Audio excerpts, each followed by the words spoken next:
Contrary to popular belief, you don't have to overload your lightweight rucksack. You can keep it lightweight. Which is why today on the Gear Locker, I'm showing you my Vietnam reenactment lightweight rucksack setup. These are going to vary wildly from unit to unit, year to year, but typically for Broken Arrow events, we stick to that 68, 67, even up to 70 time frame with the 173rd Airborne. But this general idea will work for a multitude of setups. In this video, I'm going to explain how I have my rucksack set up, all of the contents I have within it, and things that I would change. In fact, this is exactly my rucksack setup pulled right out of the car from Operation Green Lightning. Let's jump right into how I have this thing built. As you can see, I have a high mounted setup here with the rucksack bag sitting very high up and things underneath it. There's a multitude of ways that you can do this, but let me walk you through how I have it set up real quick. These shoulder straps are looped through the inner two straps. Some people like them on the outer two, but for me, I find this most comfortable. And the bag is mounted to these outer two frame guides with cargo straps. All these straps are ran through all of the horizontal straps to make sure things don't press against my back. As you can tell also, this is a P68 pattern rucksack with the 3 horizontal straps. I use Paratroop 1968 shoulder straps. These are reproduction, as the original ones that I have are very kind of crumpled and small, so these are a nice padded, comfortable repro set. And underneath my bag, I have my bedroll setup. This is all sitting on a cargo shelf with 3 cargo straps keeping it contained. Continuing on with the externals, as you can see, I have canteens, 1-quart canteen covers on either side. And these are looped with a little bit of paracord to kind of help them stay up. They do rest well, but in a not so full bag, they will sag a bit. But a little bit of paracord helps keep things somewhat retained. I have a white phosphorus Willie Pete grenade. And on the other side, mirroring that setup, is an additional 1-quart canteen and a yellow M18 smoke grenade. This is one of my personal dummy repros. On the bottom of this rucksack, you will see my bedroll setup. Again, as I mentioned, with 3 cargo straps keeping it contained, all sitting on a shelf. I like this shelf for 2 reasons. One, it keeps this on a stable platform and not bouncing around. But also, it supports this, which in turn supports this bag. If a lot of the weight of the bag and this were all resting on the cargo straps, I don't necessarily trust that they would hold their weight after years of use. So instead, I use this frame to support everything moving all the way up. Oh, by the way, if you're wondering where I got this awesome shirt from, check out Broken Arrow Events. He's got really cool period style designs and more on that website. I'll link it down below. But let's start talking about the contents of the rucksack. We'll start with some of the most accessible things first. Number 1, as I mentioned, I have my bedroll setup. This is a poncho with a poncho liner tied inside of it. For the temperatures we were dealing with at Operation Green Lightning, this was an absolute necessity, if even a bit light. Up top, I have a very easily accessible poncho in itself. This I looped through the top flap so I could pull it out very easily if I ever needed it. Luckily, we didn't deal with too much rain, but having this handy for if it did rain or if it was really cold at night was a nice touch. In addition to the 2 canteens, I have one other piece sticking out, and you can see it right here. Dummy corded to the bag is an MX991/U, which is a very handy angle head flashlight. In fact, this one's still got the batteries in it. I dummy corded this lightly to the bag on a separate rope so I can detach this and carry it around with me if I needed to.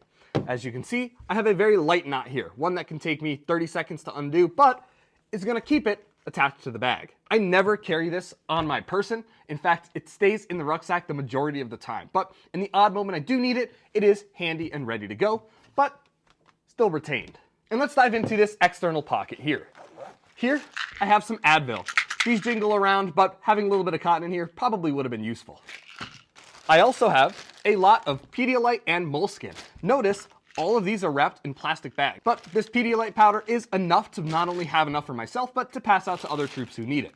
As a platoon leader, having some extras of little things like this can go a long way with keeping your platoon up and ready to move. Also in here, I have some foot powder. This is in a period athlete's foot powder tin, which is pretty cool, but it's just got some standard Gold Bond foot powder in it.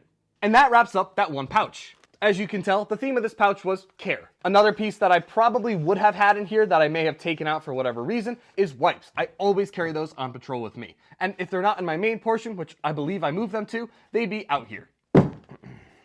Let's move on to the second center pouch. This one, as you can see, is pretty large. And I have 2 things in it. Object number 1 is a homemade lerp ration. I'm actually curious, is this the full one? Okay. And then, the second item I have in here is another lerp ration.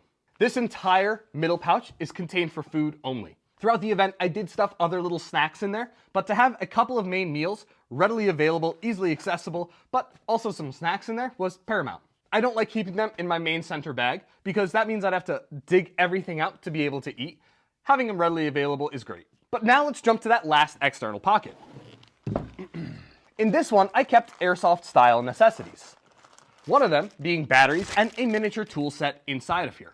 Another is a spare bag. This is to keep any dead batteries or anything that I have that's no longer being used airsoft related that I still want to keep. And last, at the very bottom, I have a little bit of electrical tape. One small roll goes a long way. Typically I carry duct tape on with me, but I figured electrical tape is going to be smaller, lighter, and kind of serve the same purpose. And that's it, my external pockets are done. Now keep in mind, with these external pockets, there's some things that I usually would carry in here that I did not. And that's only because I had an external bag with me. The Claymore bag makes a fantastic addition for any trooper. And for me in it, I carried a radio, medical, and some extra paracord. Those things I typically consider to be emergency things that I want to be able to have on me even if I'm not carrying the rucksack. But regardless, let's talk about the middle section. For this, I'm going to have to stand up and we're going to have to work with it here. All right, so as I loosen the straps, I want to note a couple things. Number one, as you can tell, this rucksack is not weighted down fully. In fact, it's a pretty light setup. And I find that to be a much better way to carry things than doing a lot of heavy weight. Simply because I know I'm going to tire myself out rather than need a lot of things. I can make it by for a night or two on minimal things. So as I had mentioned, I have my poncho up top. Opening the bag up, I have a sleep shirt right up top, readily available. Huge thing to have during those night patrols. I have a bandana. This is what I always wore under my helmet, so having an extra one of these readily available and dry is very nice, especially because I sweat a lot. I also had an entire spare uniform, down to the socks, underwear, undershirt, shirt, and pants. And this I actually didn't use at all for my intended purposes, but instead used it as a pillow. Still, it was very nice to have an entire spare set of clothes. Continuing on, because of the AO that we were in, I had a lot of bug spray. This is a big can, but again, enough for a platoon daddy to share with all of his little gremlins. And of course, I mentioned wipes. Here's a big pack. I love dude wipes. So taking a poop in the woods is so much more comfortable with these, but also just cleaning yourself off. And this again is enough for me and all the guys next to me. Continuing on with more airsoft is a speed loader. This is still full of BBs, but as you can hear, it's pretty quiet. This is because it has a rubber or silicone lining on the inside, and I highly recommend one of these if you're looking for something that's a little bit quieter. Here's an apple.